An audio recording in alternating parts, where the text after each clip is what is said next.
This evening's event has been organized by the Leo Panitch School for Socialist Education.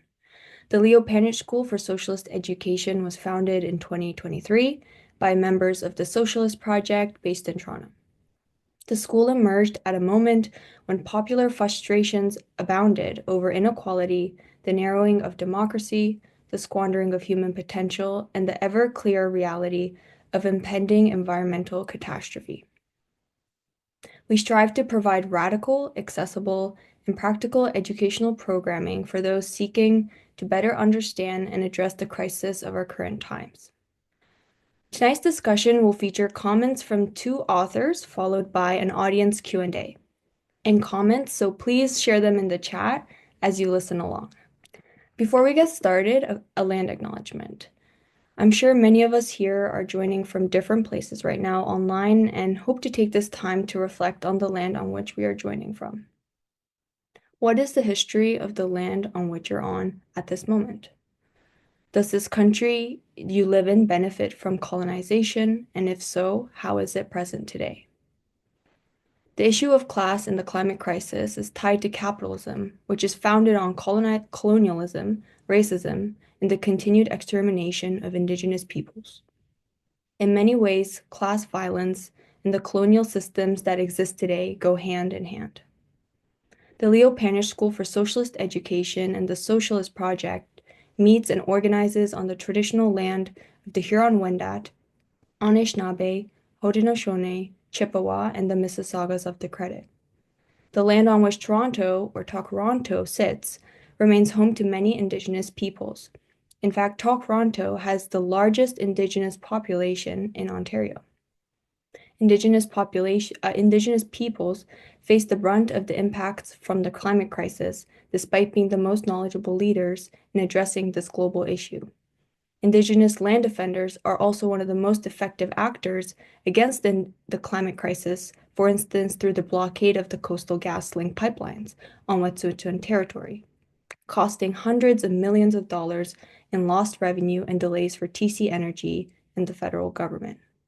For more information and to show support, please see the link provided in the chat. Now we'll go right into the book launch for Climate Change as a Class Issue, the new book from Sarah Glynn and John Clarke. Sarah Glynn is a writer and activist. She is now based in Strasbourg, where she works for the Kurdish Freedom Movement and writes a weekly column on Kurdish news. Sarah played a central role in the establishment and running of the Scottish Unemployment Workers Network, which combined grassroots support with campaigning. John Clarke came to Canada from Britain in late 1970s and settled in London, Ontario, where he became active in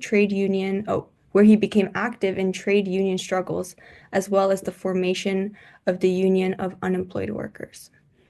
In 1990, John moved to Toronto to become an organizer with the newly formed Ontario Coalition Against Poverty. He remained in this role for 28 years. In 2018, John was offered the position of Packer Visitor in Social Justice at Toronto's York University. He is presently teaching a course hosted here by the Leo Panitch School for Union and Community Activists. So, the first speaker will be Sarah. So thank you very much, and it's really lovely to be able to speak to people around the world, and especially in Toronto, about this. Book is slightly a grand term for what's a very slim volume, but anyway, we hope it's useful. So I've got a PowerPoint, so am I able to share? Yes. Start at the very beginning, very good place to start, right? So hopefully you can see that all right. So many people have observed that books and articles about climate change and the wider ecological crisis tend to be written from a very middle-class perspective that ignores the concerns of people who can't take for granted a well-paid job and enough to live on. Often this means that writers won't question the current economic system that's created the crisis in the first place, but even when they do take a radical approach, this can still ignore working class concerns. And this is exemplified by the use of the term degrowth, which has a fine academic and activist pedigree, but immediately conjures up images of redundancy and all that implies. Climate activism is also often treated as a middle-class pursuit, hence Extinction Rebellion's poor choice of targets, blocking public transport so that people couldn't get to work, and their courting of arrest, which can have a much more serious impact on someone from a working class background. The largely unconscious elitism of much climate politics not only alienates working class people from getting involved, but also consequently provides opportunities for right-wing populist conspiracy theories, such as the weird but widely believed claim that 15-minute cities equate to some sort of ghetto or concentration camp. All this is even more problematic in light of the facts that, as we argue in our book, working class people are the people worst affected by climate change, despite being the least responsible for it, and are also the people who can change the system and save our planet for humanity. The upper and middle classes who are most responsible for climate change are too vested in the system to countenance significant disruption. The problem is not just their consumption and lifestyles, but more importantly, the businesses through which they accrue their wealth. Change will have to be forged through the collective power of the working class. And vitally, despite this elite vision, the actions needed to prevent climate change and ecological destruction are precisely those that benefit the working class as a whole, because workers and nature are exploited by the same system. Capitalism sees both only as a source of potential profit. The threat from climate change is combined with a much more general threat from capitalism's exploitation of the planet. Market competition means that no business can afford to be content with what it has, as it risks being overtaken by its competitors. It must find new markets and create new demand. Capitalism needs to grow to survive, and it makes infinite claims on the world's finite resources. The threat to the planet is so large that our societies seem paralyzed in front of it. But when we understand that this threat comes from the same capitalist forces that dominate our everyday lives, the way forward becomes clear. The fight against the system that is destroying our planet is the same as the fight against the system that's producing ever more mind-boggling inequalities. Our little book is a response to the mismatch between so much environmentalism and the environmental and social reality. It's designed as a tool to help workers and activists make a world that is both environmentally sustainable and better for everyone. Our tiny contribution to the biggest challenge of our time. It makes no claim to new discoveries or theories. Its purpose is to clarify succinctly and without academic language the social, economic, and political processes that have created the crisis, and to provide pointers to how we can work towards the necessary changes in the way our societies are run. This is a daunting subject, and changing the world is a daunting task. But I hope that we've made something that's user-friendly and that can help people map out actions that are both beneficial in themselves and that will contribute towards more fundamental change. Before looking at more detail in the book's content, I would just like to say a few words about the design. Arguments are vital, but a book should be a nice thing in itself too. And I confess that it's actually been a real pleasure designing this one. So in place of illustrations, we have a collection of quotes by different writers, from Marx and Kropotkin to Naomi Klein and Evo Morales. The front cover shows the well-known pyramid of capitalist system as drawn for the industrial worker in 1911, drowning in rising sea levels. I've tried to keep as much as possible of the design in the free online version. I could really give a whole separate talk about the publication process, which has actually been quite a learning curve. But instead, now though, I'm going to say a bit more about the first two sections of the book before handing over to John. So the essence of the first section is summed up in this short piece that we've used as a preface.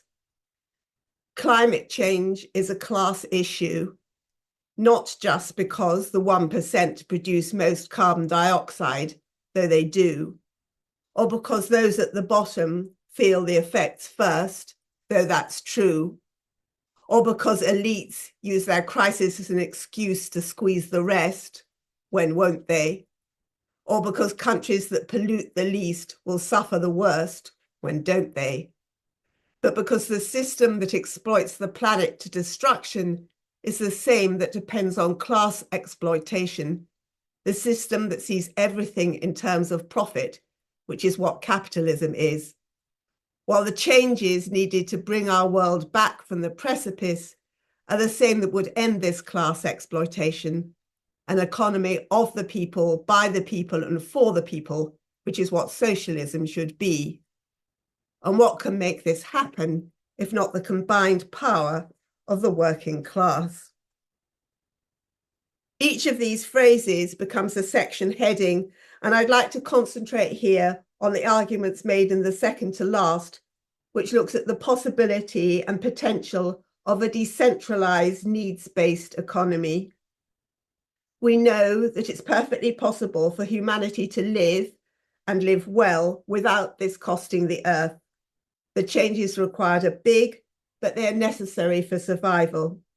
They can also bring about a much happier and less stressful way of living. However, these changes threaten existing hierarchies, so they're resisted by those in power. One way that elites persuade the rest of us to support their interests, their very short-term interests in this case, is to make us fearful of change. We're told that we will lose our freedom and our way of life. We're not supposed to question what freedoms are threatened. The freedom to make the world uninhabitable, for example, or the freedom to exploit others. Nor are we expected to ask if a way of life that generates massive inequality and that sees most people spend most of their waking hours tied to tedious and insecure labor is a way of life that should be preserved unchanged. Many of the things we value most, family, friends, music, art, sport, the natural world, do not require us to use up large amounts of energy or irreplaceable resources. But we're restricted in our enjoyment of these things because we're forced to spend so much of our lives on the capitalist treadmill. We use energy and resources to make more and more stuff that adds very little to human well-being. And we use our ingenuity to persuade others that this stuff is the key to their future happiness. This is what the capitalist system requires of us. We must never be happy with what we have, or we wouldn't buy more. We work long hours, often on jobs that we can see are intrinsically pointless, and then spend our hard-won earnings on things that might save us a bit of time or seem to replace a bit of lost joy. We are caught on a treadmill that's designed to deprive us of both the time and the inclination to think beyond capitalist expectations. Most jobs do not contribute much to humanity, but workers doing those jobs are dependent on them for a living. They can't afford to see their livelihood disappear. However, a sustainable social system requires work too, just different work. Such a system can pay people to do the work that their community decides is important, and it can ensure, through a fair distribution of resources, that everyone has enough to live on and enough time to enjoy life. Capitalism demands constant economic growth, so it teaches us to believe that economic growth is essential for our well-being. Only when we look out from behind the capitalist blinkers can we see a clear route off this pathway to destruction.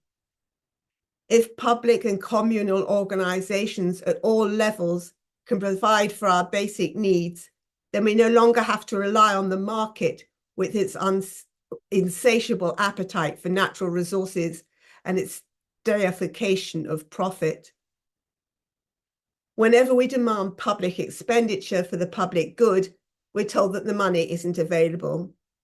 At the same time, we're surrounded by wealth, by the products of generations of labour, and we have new technologies that allow labour to achieve even greater productivity. If only there was a way to direct that wealth to where it's most needed. But of course there is. Governments, national and regional, have the tools. It's just that capitalism demands that they don't use them. Public authorities at all levels have the ability to invest in changes that enable a more sustainable way of living. And governments can run taxation systems that prevent wealth being hoarded by the rich and allow it to be used to benefit everyone. Wealth taxes, as well as income taxes, can access wealth that's been built up as well as wealth that's being created today. When public authorities invest in this way, they build our shared wealth. This can provide a source of revenue for more public investment, or it can enable the provision of public goods and services. Free or subsidized goods and services contribute towards a more equal society. They can take us a step closer to a more needs-based, community-centered economy. We've been conditioned by capitalism to reject higher taxes and public spending. But if we want a rational world with democratic control over the economy, these are vital tools. This is not an argument for returning to centralized, insensitive bureaucracies such as dominated Eastern Europe, or managed the public housing programs of post-war social democracy. Democratic control demands that people have the opportunity to get involved in running their lives and in making the decisions that affect them. It means making decisions at the most local level possible. The success of anti-change propaganda has allowed the so-called pragmatists to declare social change impossible due to lack of public support. Instead of working to win that support, they claim that all that is needed is a technological fix. New technologies have an important role, but on their own, they're not enough. They will not prevent the ever-expanding consumption of the world's resources, and some consume even more resources, such as rare metals. Some risk generating new, potentially huge, unknown problems. And without societal change, every increase in renewable energy tends to be used to justify greater energy use. If a fraction of the effort spent chasing the mirage of cure-all technology was redirected to reorganizing society, our future prospects would be much brighter. While politicians and business people look to technology to save capitalism, scientists are increasingly recognizing that it is only by ending capitalism that humanity can save itself. The second part of our book is titled A Manifesto for Change. It acknowledges that there is not yet popular support for all the changes that are needed, but argues that we can enact and campaign for changes now that are both beneficial in themselves and that can help people see the necessity and possibility of more radical change, change that breaks the shackles of capitalism. Based on the arguments in the first part, it outlines a new economics in which competition and the drive for endless growth is replaced by prioritization of human need, including the need of future generations. And the exploitation of both people and nature is replaced by an understanding of human society as part of a natural ecosystem that has to be nurtured. To achieve this, our limited resources need to be shared more equally and used more rationally, which, as I've already touched on, can be achieved through public investment and involvement at all levels in response to public need. The goal of shifting to this new economics can help inform campaigning decisions and actions in such a way that many small changes trigger much larger ones, and that people come to realize how capitalism has blinded them to their real interests. Action could take the form of campaigns to force others to act, to put irresistible pressure on government or local authorities or on employers, and also of changes that can be instigated in parallel by local communities themselves. Major structural change requires committed and strategic mass campaigning. The working class has the power to force change because of its size and because of its vital role in keeping our economic and social structures afloat. Workers can also help ensure that actions target key points in those structures and use their skills to devise greener ways of working. Trade unions enable workers to use their power as workers to force change. Workers are not victims needing protection, as portrayed in some writing about the green transition. They are subjects who can and must play a proactive role in building a genuinely sustainable future. They can use their combined power to push industries towards green alternatives and to demand public involvement at all levels, state, municipal, and neighbourhood. This isn't just about preserving jobs when old polluting industries close down, or ensuring that businesses don't use the transition to replace secure work with a gig economy. It's about taking the initiative so that changes made are not a greenwash conceived in the interest of shareholders, but are guided by the interests of wider society, indeed of humanity. Building our trade unions must be a vital part of any ecological strategy, including fighting for the secure jobs that give trade unions their strength. Unions will need to confront the legal restrictions currently constraining the field of their actions. They can link environmental demands to employment issues where this is possible, but will have to be ready to challenge those restrictions when this is not enough. A manifesto for trade unions needs to take a long view, looking at the future of work and workers and beyond immediate difficulties. And it must encompass a wide geography, bringing together workers across the world to facilitate strategic and coordinated actions that can force change on our globally linked economy. At the same time as campaigning for public investment, local communities can put these fundamental economic principles into practice now through mutual aid organisations. These organisations help with daily life and can also provide a living model of a different way of approaching the economy and of inclusive democratic structures.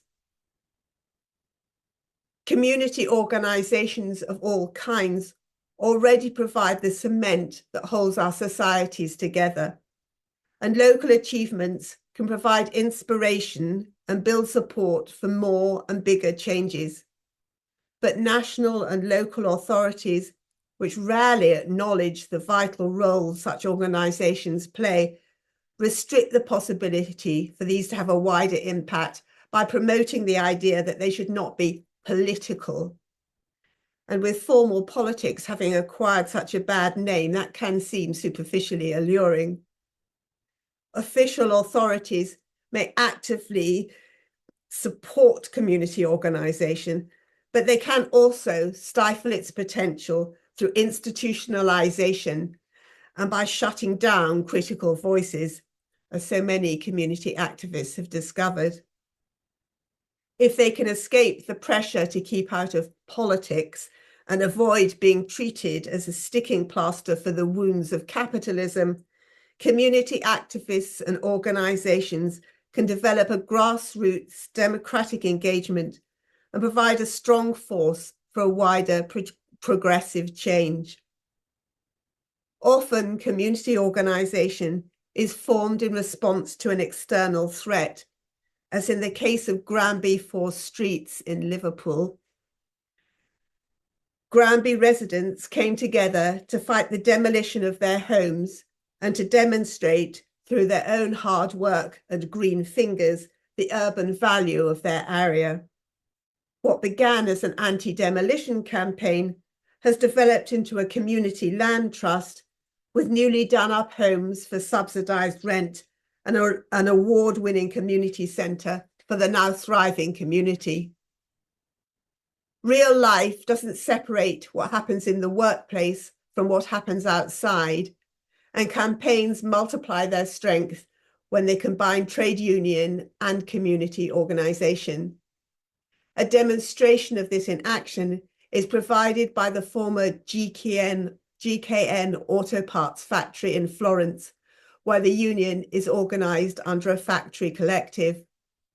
What began in July 2021 as a factory occupation against threatened closure and the layoff of over 400 workers has developed into a mass movement that brings together different struggles for a better way of living in society. Together with academic researchers and political activists, factory workers compiled a plan for a green reindustrialization from below. This would see their factory operating as a not-for-profit workers' cooperative, making cargo bikes and solar panels and acting as a precedent for other workplaces. Even if they don't ultimately succeed in saving their factory, which would require external financial help, the workers are manufacturing a new politics. From neighbourhood co-ops to campaigns to force change in government policy, actions guided by these new economic principles can both move societies into a more environmentally sustainable path and bring a better quality of life. They can expose the lies of those who argue that escaping capitalism is impossible and that green politics equates to deprivation. Every positive improvement boosts demands for further change and can help persuade more people of the viability of an approach that prioritizes the inseparable well-being of humanity and of nature. Every change can make the next change easier. Developments on the ground can change people's outlook more quickly than theoretical debate. Examples of inclusive democratic practice and mutual aid are more convincing than essays, and every well-planned public investment demonstrates the hollowness of capitalist scare stories.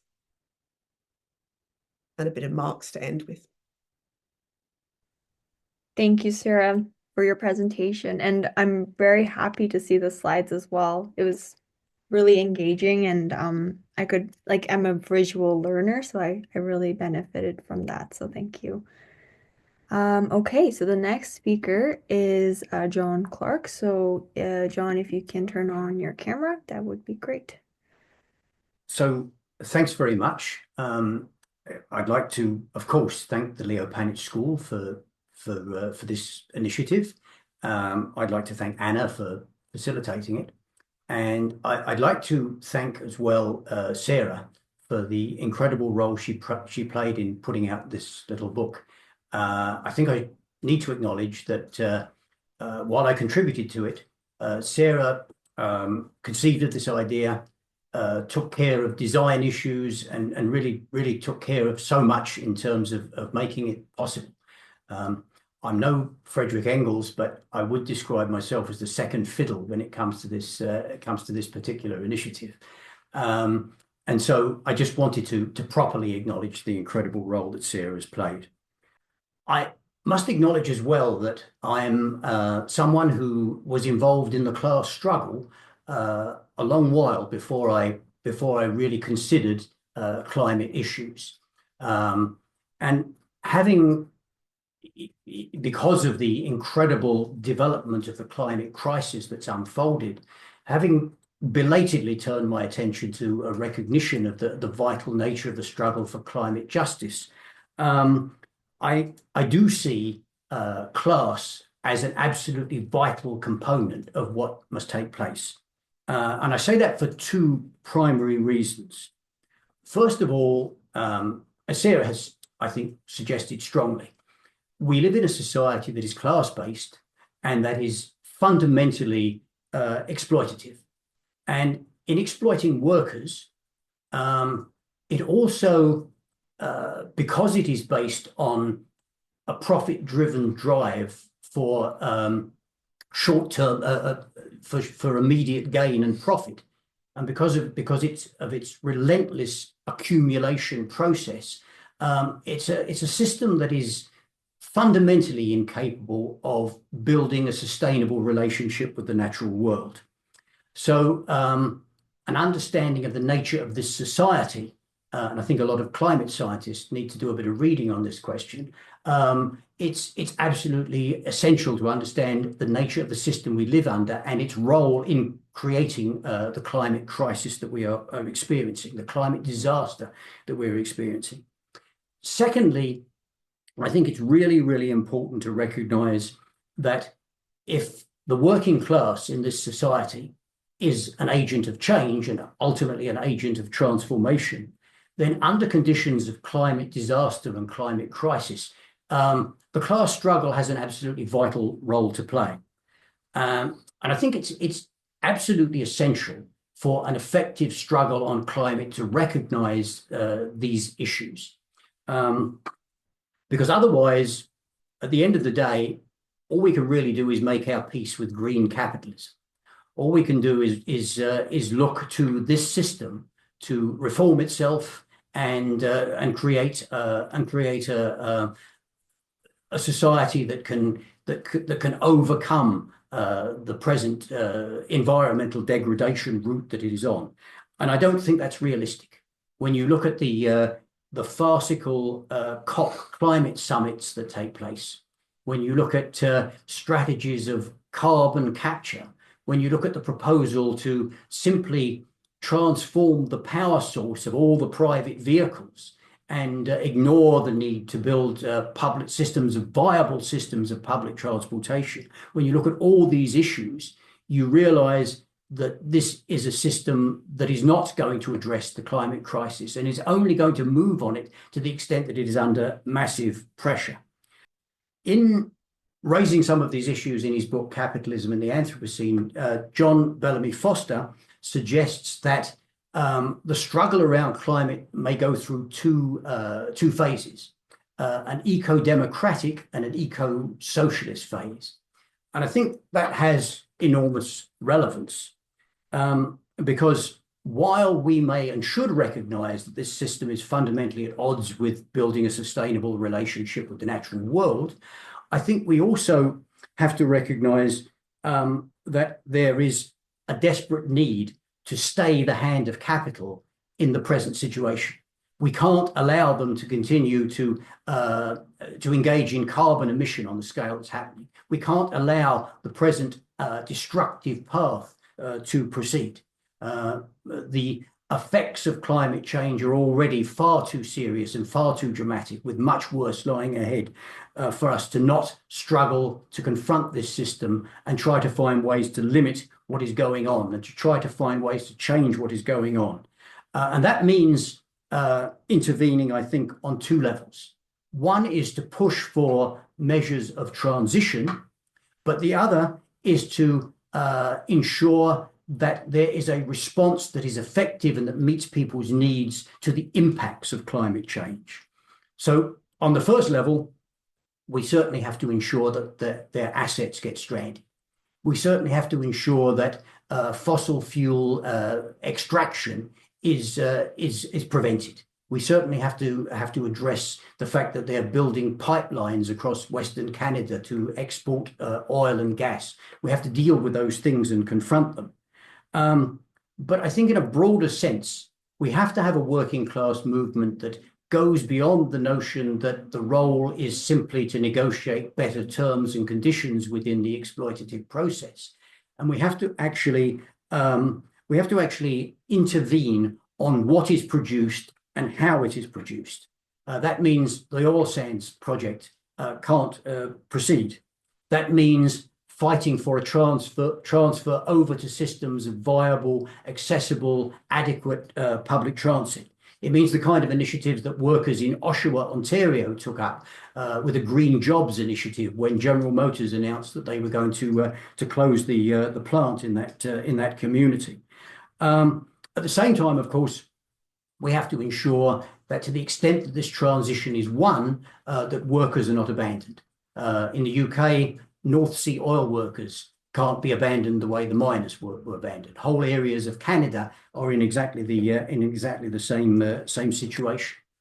And I think when it comes to the impacts of climate change, we have to recognize that very much like the pandemic, but on a far worse and a far greater scale, the impacts are going to play out along the fault lines of social and racial inequality and global inequality that this system lays down. Right now, I notice a very encouraging development in Los Angeles, where there is a demand and a campaign being taken up to ensure rent freezes and to ensure a moratorium on evictions within the city. So we're going to have to organize around ensuring that workers in their workplaces and working class people in their communities are protected to the greatest degree possible from the impacts of climate change. And that means that we are going to be fundamentally at odds with the austerity agenda that has been imposed over the last number of decades, that is being imposed with even greater ferocity today. We can't go into this system, into a situation of dealing with the impacts of climate change with degraded healthcare systems, with public services undermined. Right now in this province of Ontario, there has been, since over the 2022 period, in the last year, there was a 25% increase in homelessness in this province. It is projected that that could triple by 2035, according to the Association of Municipalities of Ontario. We can't have a resilient society that can withstand and resist and combat the impact of climate change with those kinds of levels of social abandonment and social dislocation and rampant inequality. We need to be fighting for the emergency resources, the measures of protection, and the capacity for recovery and rebuilding that the accumulating process of climate change is throwing down on us. We're already seeing rampant chronic effects. We're seeing disastrous episodes. That's going to intensify. It's going to intensify even if we could stay the hand of capital completely today. We are already locked into that process, and we have to prepare on that basis. And I think it's important to say and to emphasize that what I'm saying has to be applied on a global scale. We cannot possibly ignore the vast international inequalities that exist under the present world order. Countries that have contributed very little to the problem of climate change are bearing the brunt of it to a huge degree. The discussions at COP summits around miserable funds to compensate third world countries for the impacts of climate change and not even providing what is promised are derisory and unacceptable. There has to be serious reallocation of resources. Debt has to be wiped out in countries that face the kind of horrors that Pakistan recently experienced, for example. The question of refugees driven by climate change to seek safety and refuge has to be dealt with in a realistic and decent way without walls going up and border enforcement and such like. I think that the demands that we put forward are enormously important, and absolutely we have to be demanding certain courses of action and certain policies be implemented by the state. But I absolutely do not think that we should be trusting the state or leaving it to the state or assuming some benign role on the part of the state. I think more than anything, we have to fight for, in a very independent working class way, we have to fight to ensure that the measures are taken. We're now in a situation where we're moving across the threshold of 1.5 degrees Celsius of global warming. Last year, it happened for the first time. Based on a 20-year average, it's projected that this would be reached by 2035. This century, warming as great as 3.1 degrees Celsius is projected. If this is what is happening at this stage of the climate crisis, if it is allowed to continue and worsen, it's unimaginable what we're going to be dealing with. I don't think we have yet really begun to grapple with the implications. Working class organizations, unions, community organizations, we haven't yet really begun to grapple with how the impacts of climate change are going to alter the nature of the class struggle. We're going to be dealing with enormous levels of devastation, of social dislocation, disastrous impacts. And in that situation, there is going to be a need for what I might call solidarity for survival. It's going to have to be organized on a global scale. It's going to have to be led by the working class and the organizations of the working class. Its goal is going to be to stay the hand of the impacts, or stay the hand of the capitalists in what they are doing, but it's going to have a definite perspective of a very different kind of society, a society that is not based on profit. I would say an eco-socialist society. But I think that the class struggle has become the vital component in addressing the climate crisis. The class struggle and climate justice are absolutely inseparable in my view. Thank you very much. All right. Thank you, John. So that brings us to the Q&A portion of this webinar. So I have some questions here to start off, and please, for those tuning in, please put your comments in the not comments, but questions in the chat, and we'll try to get to them as soon as possible. So my first question to you, for both of you, is based on local climate action, and here in Toronto, I participate in local community climate action, and we tend to generally focus a lot on energy sources and emissions. So this revolves around advocacy on, say, heat pumps, solar, and really just focusing on energy. And I was wondering if there's a way to incorporate more of a class or an intersectional view of the climate crisis in local community groups, because there are a diverse range of people who participate in community action, people sometimes who are more center.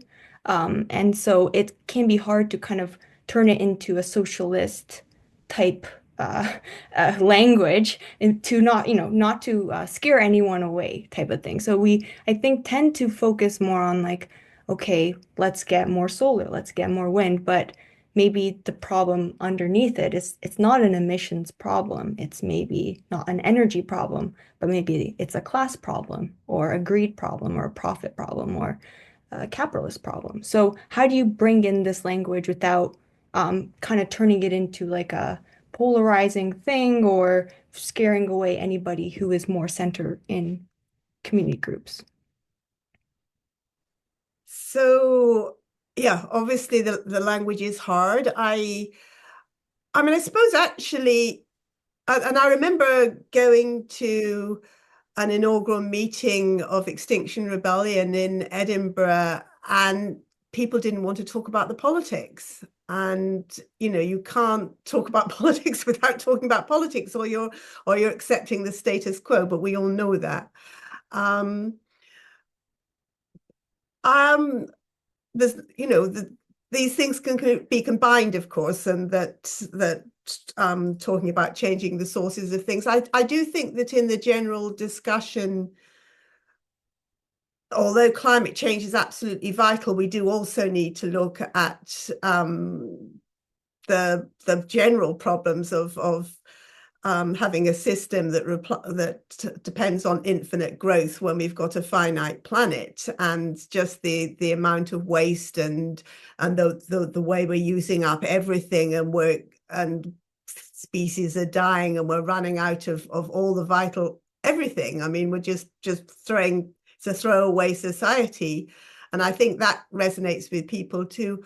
I suppose actually quite a nice introduction to it is Naomi Klein's book, This Changes Everything. And she doesn't actually make that final step to saying the answer is socialism, but it's there between the lines. It's really strange. But yeah, it changes everything. It's in the title. Yeah, you just have to make that final. Yeah, so what does this actually mean?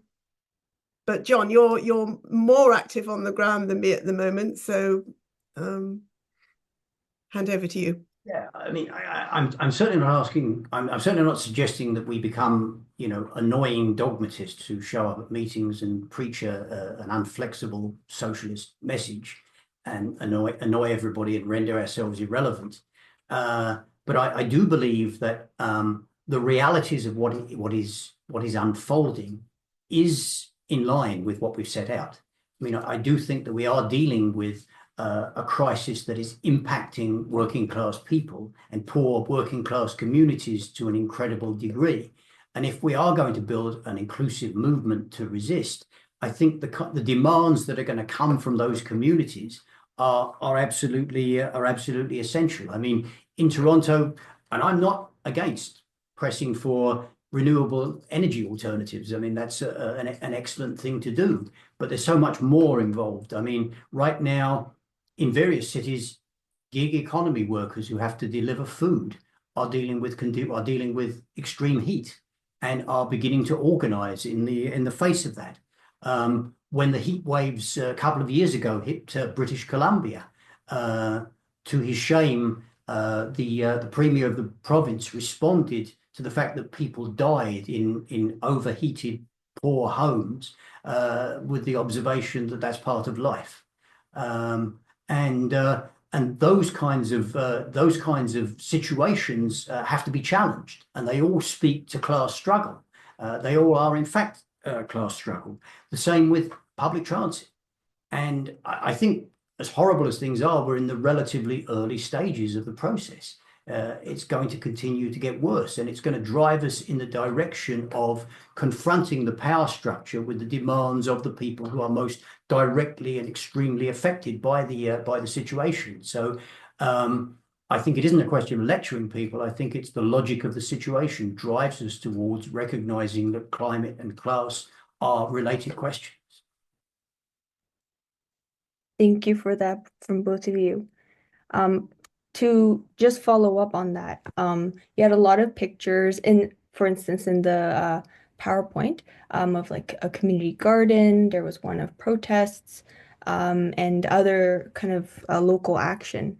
And I think in some cases, at least this is, I guess, more focusing on the Toronto context and some of the circles that I'm involved in, but there is often a lack of diversity, and the people who have the time and resources to participate in local action have the time and energy to begin with. So it tends to be generally more middle class, wealthier individuals who can participate in these kinds of community groups and really participate in the democratic process, which means that there is a bias in the type of advocacy that we have, and it generally kind of skews towards a more heat pump type advocacy when really this is a global problem and the class struggle and the more, systemic things are not talked about as much, potentially because of the types of people who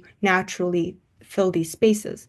So, yeah, how do you advocate and ensure, how can we, yeah, better advocate and ensure that these spaces are more accessible and from people of all classes, particularly people who don't have the time and resources to participate in, say, a community garden or protests or such things. In fact, within poor working class communities, there's actually a great deal of community activity that goes on, right? There's a great deal of organizing around the conditions that tenants face. There's a great deal of organizing around police racism. There's a great deal of organizing around all kinds of issues. I think it is fair to say that at this stage, direct involvement in climate issues by poor working class communities is probably at a fairly low level. I don't want to make a sweeping generalization, but I think that's probably tends to be true. But I think the realities of what's happening are going in the other direction. And I mean, I'm certainly not suggesting that we have a ban on middle class people. And I think it's absolutely fine to work together on issues that we agree around.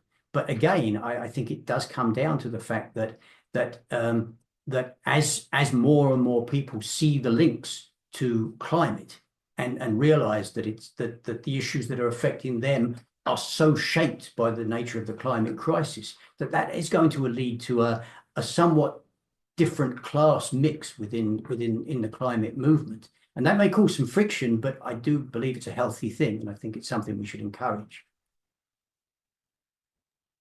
Yeah, if I can just add that all those examples actually were pretty working class examples. So the community garden is a pretty working class community garden, and people grow their own vegetables when they can't afford other stuff. So, and the Granby Four Streets, that's a working class community that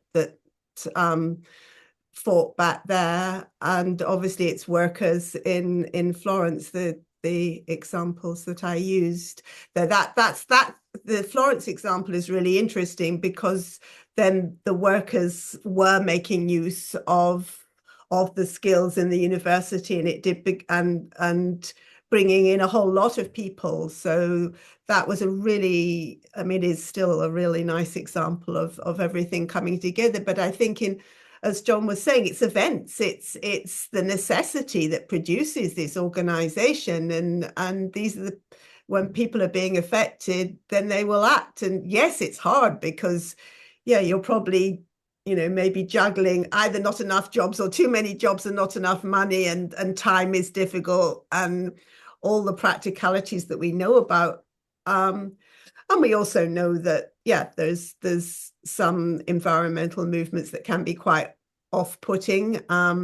When it's just when environmental movements talk about, yeah, we get rid of all the things that we don't need and we'll lead a more simple, beautiful life. And if you're talking to people who don't have very many things they don't need, it's not exactly resonating. So there's those tensions, but actually, yeah, activism on the ground, which often arises out of immediate needs. And I guess the Canadian examples are very often, as you said, with the Indigenous communities that have been real leaders in these things. Okay, thank you. We're going to go to some of the questions in the chat now. So the first one is, I don't know who it's by, they're anonymous. This person is saying, I was wondering if the authors could comment on how to bridge across campaigns that tackle climate mitigation and climate adaptation, especially in the context of worker-led struggles. I've noticed that many emerging campaigns that center workers and unions on climate tend to gravitate towards adaptation measures such as heat and floods, etc., which are very important, but do not always or necessarily tackle issues of production, emission, and fossil fuel-based economy. So there's a lot there to unpack, but yeah, if you want me to repeat anything, I can. Who would like to go first? Again, I mean, I can struggle with a first stab, and I don't know that I have that much to say. I mean, I think it makes perfect sense for the approach to be rounded on these questions, and I think perhaps it sort of leads back to what I was suggesting. When it comes to adaptation, we are dealing with a crisis, and impacts and those things hit people, and they're very necessary. It's very necessary to respond on the level of the impacts that people are facing.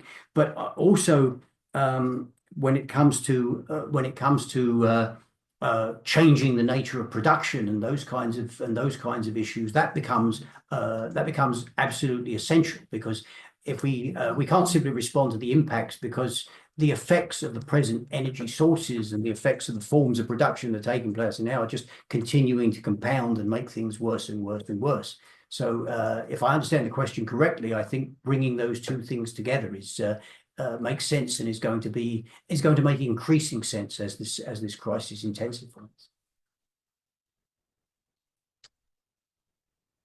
Yeah, I think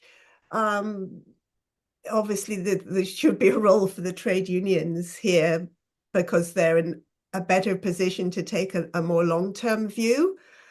And I think also it's a real example of the way that the knowledge and skills of the workers themselves have such a really important role to play about, how we can do things differently, and how we can use the knowledge and skills that they have to do something that's more green and more positive, rather than just fighting back it's fighting back when they're attacked, but actually put forward different proposals. And I think you gave an Ontario example as well as the Florence one.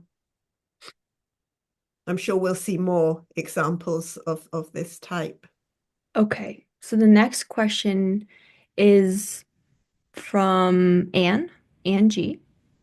And it says, I know there are arguments against the guaranteed livable income, also known as universal basic income or UBI, but with the right protection, could this be a way to unite the working class? Sarah and I are sort of laughing because we discussed this a little bit.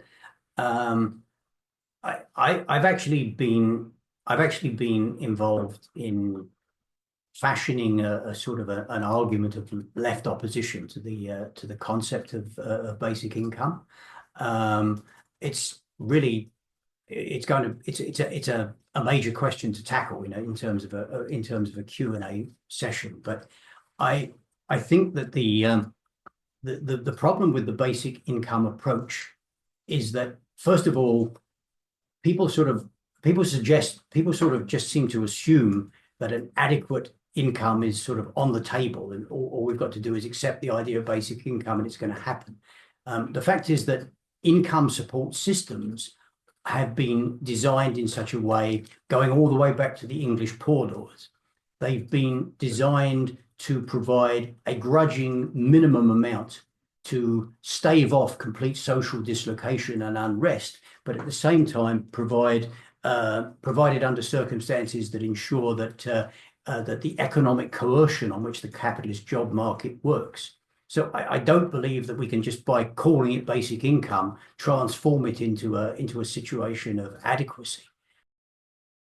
it's to me very interesting that the people that initially led the charge on basic income, and I'm not disparaging anybody's intentions, but the initial charge was led by the Milton Friedmans, the Richard Nixons, and people like that, and they very much saw basic income as an absolute minimum amount that was provided, that would enable them to provide a cash payment and bring down all the other systems of social provision to that kind of level. So I think in practice it proves to be very dangerous. I mean, certainly people can go and design a system of basic income that looks very, very good, but the people who are going to be implementing it are the people who are actually running the world at present. So I think it's something that needs to be given a lot of thought about. There needs to be a lot of attention and a lot of debate on the left before we get enthusiastically behind the idea of basic income.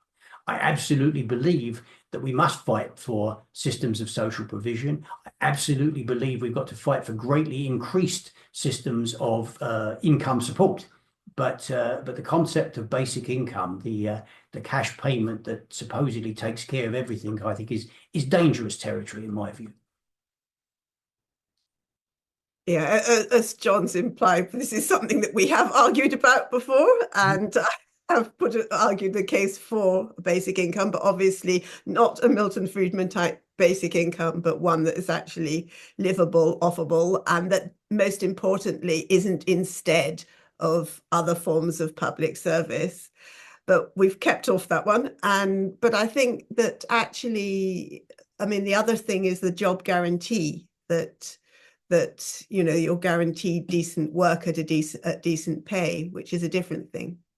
And I think a different form of society that's much more needs-based can provide a job guarantee. Okay.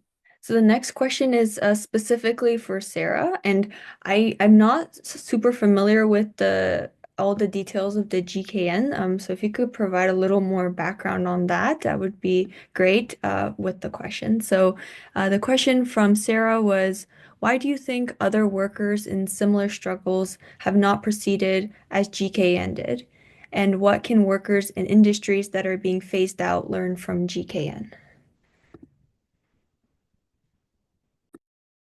Oh, well, I wish I knew a bit more than I do actually, but I mean, it's any struggle, and particularly a struggle like that that's gone on for, I mean, this is the 5th year, I think. No, yeah, it was 21 it started, so 4th year. It's exhausting and it takes a lot out of people, and these are people who've lost their jobs and lost their work, so it is a massive thing.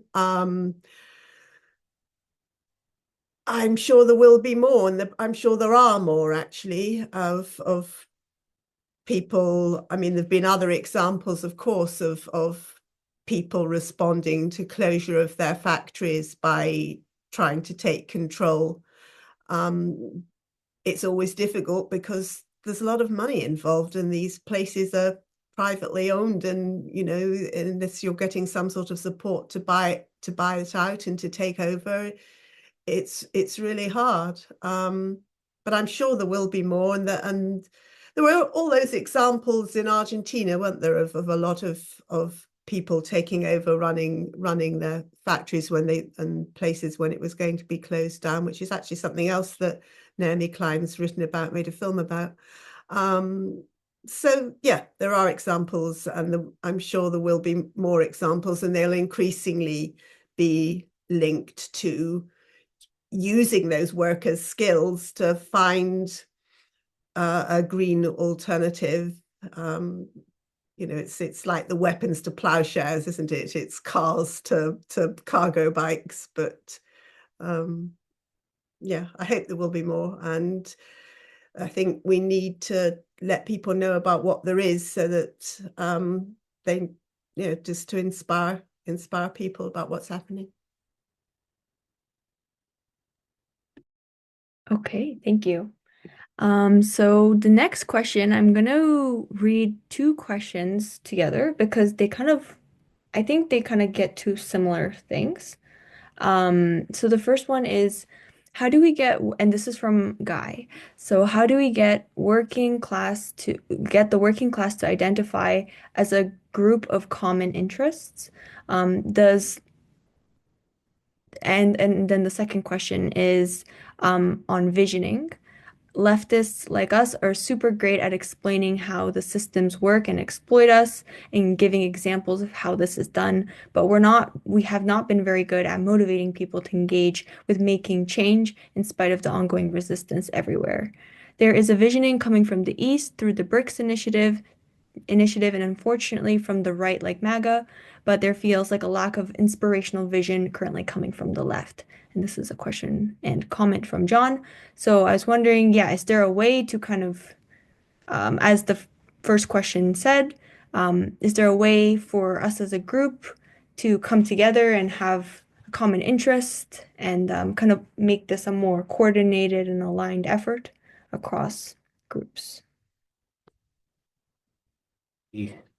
Enormous questions to try and tackle, and clearly have more direct bearing on class struggle and less immediate when it comes to climate, although the connections are obvious. I mean, I think that we need to recognise that we do live. We've identified, I hope, capitalism as a class-based and exploitative society, and there's no doubt that the impact of that on people's lives and on people's consciousness is enormous. That class struggle and resistance are not just automatic processes. They have their fits and starts. They have their gains. They have their defeats. They have their periods of relative stagnation. And there's no doubt that we live in a really challenging period at the moment. I don't think that it's that people are acquiescent, and I certainly don't think it's that people are content. I think people are enormously angry. But we are seeing movements arise, but we are seeing those movements contained and derailed, and we are seeing the power structure maintain control. And that leads to all kinds of difficulties in terms of demoralization and defeat and such like. And that's part of the reality we're dealing with. When it comes to the idea of motivating change, I think we must look for opportunities and we must advance those ideas. But I don't think there's always room for improvement on the left. There certainly is. And I can think of lots of ways in which the left needs to improve. But I don't think it's fundamentally that there's been this sort of failure to put forward a correct analysis and the failure to advance ideas. I think we're dealing with very real problems. And there's no doubt that some of the mood of anger that exists out there has indeed been hijacked by the right with its populist ideas and its hateful solutions and such like. But I also think that things are moving very powerfully in directions that favor us, that favor the working class side. And we are seeing struggles break out, really enormously encouraging struggles. It's just a short while ago that the education workers in Ontario, here in Ontario, actually created an enormous crisis for the government, actually, by refusing to accept back to work legislation, or it'd be better to call it can't go on strike legislation. They created an enormous crisis. And those things are arising all the time, these kinds of movements that spring up. But I think that what we need to do is be working for a sort of a level of durability and coordination that isn't there at the moment. But I don't think this is a time to feel pessimistic. I think this is a time to feel a great deal of a sense of possibility about the situation that exists. I have never seen myself people so angry. I've never seen people so conscious of how grim things are and and of the need to fight back. So I think it's a difficult job, and I don't think, but I think that things are actually moving in the direction of real working class resistance. Yeah, it's the big question, isn't it? How you mobilize class consciousness and get people to act for themselves. I think that we can't underestimate. We've got to acknowledge that all the time, that whenever the left seems to be getting anywhere, there's a very, very coordinated actions to stop the left succeeding from the capitalist class would always rather that the right succeeded than the left succeeded, and there's just been constant trying to, from the powers that there are, to trying to make things not work. I think that just actually referring to the question you asked right at the beginning, I think that we mustn't be afraid of talking about class struggle and using those words, because actually the left has been guilty of trying to hide what we are, what our arguments are sometimes, just to wrap it up in such a way that we forget to say what actually the crucial class issues are, and that you can't almost talk about class struggle in some places. So I think really making clear what the issues are. And as John was saying, there is a lot of anger, and I think if we look at, there will be more that will push those trade unions and people who are holding it back. I mean, we had, not this summer, but the previous summer here in France, it was like living through a war zone, the amount of anger that there was on the streets. And the immediate issue was pension reform, which isn't, the most sort of, you wouldn't think the most sexy issue, but it was huge demonstrations. And ultimately the trade unions had to take it further, or it was going to stop, and they didn't take it further, which we've seen so many times. But that anger hasn't actually gone away. And, particularly France is a bit weird, because we've actually got a rather big left party, which is, got the biggest bloc in government and it's being kept out of government. So it's, the structures aren't working to let us actually take control and take power of things, and they won't unless there's more pressure, and we've just got to keep it up. Okay, thank you both. So we're reaching near the end, so I just have one more question here, and this question is from Io. So Io says many climate justice activists want to focus on explicitly climate-based issues like halting new pipeline constructions, etc. These activists might agree that climate change is a class issue, but they often still see the urgency to resist with tactics that are less related to class struggle, like individual blockades. Building a militant labor movement will take a long time, and I found it hard to reorient climate justice activists towards the need to build up class struggle because of the urgency of dealing with the climate crisis. What would you say to these activists? I mean, I think these are really important questions, and let me say I'm not denouncing bold, direct actions. And I'm not suggesting that there isn't a place for trying to stop. We talk about challenging pipelines. It's only a few years ago that an indigenous-led movement arose in this country around precisely a pipeline issue that became a very large movement and created a level of economic disruption in this country that saw rail lines shut down and saw ships lined up in the Pacific Ocean because they couldn't get in and unload their cargo. So I mean, there was so mass action and actions against projects and such like can in fact come together. So I don't think there's an automatic separation. But I do think that we do have to recognize that a relatively bold, small grouping of people that is content to remain a relatively bold, small grouping of people is not going to really be able to address this to the degree that it must be addressed in a way that succeeds. The reality is that the state can contain disruptive protest. The state can contain people, no matter how daring and bold they are. What is required is the building of a mass movement, and the building of a mass movement that links the struggles of working class people to the issue of climate. It isn't a question of going and winning over working class people as born again climate activists. It's a question of actually linking the issues. What's happening in your workplace? What's happening in your community? The fact that the storm that just hit the city and damaged your home, nothing's being done about it. Nothing's being done to clean up your streets. Nothing's being done to deal with the extreme heat conditions that you're working in. All of those things speak to class struggle. And there may be some people who don't want to deal with that and don't want to face that and are happy to put forward a moral case against what's being done. But if we're going to stop if we're going to deal with the climate crisis, we're going to have to deal with the nature of the society we live in.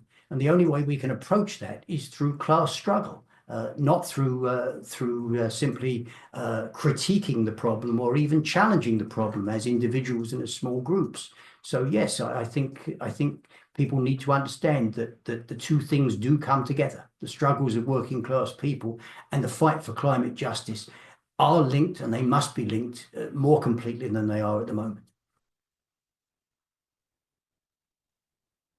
I was just thinking that I was just wondering how many people who are listening to this would class themselves as working class, and because we haven't really had any questions from a working class perspective, it's been much more about how can existing climate activists who obviously identify as middle class, work with the working class, but actually it's the other way around as well. And